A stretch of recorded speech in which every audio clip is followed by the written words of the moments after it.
Bizim eşyalar poşetinde, kameramızda.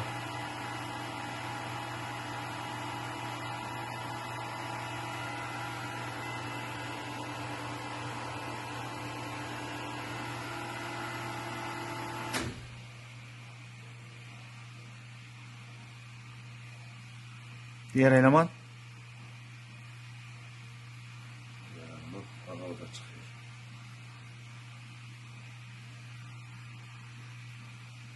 Ana bu kameraya baktı.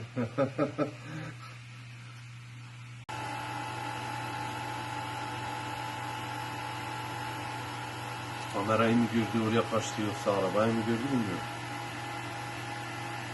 Şu an Opel ile ilgileniyorlar.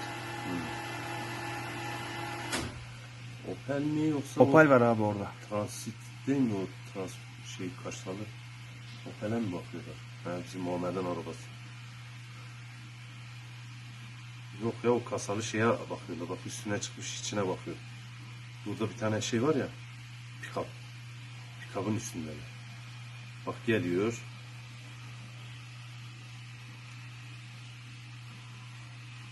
Geldi.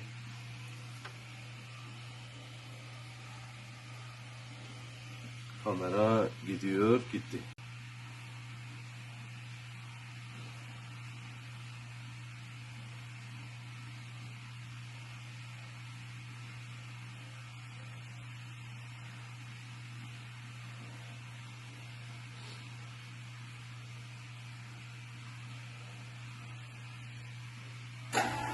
Ayakkabıya bak.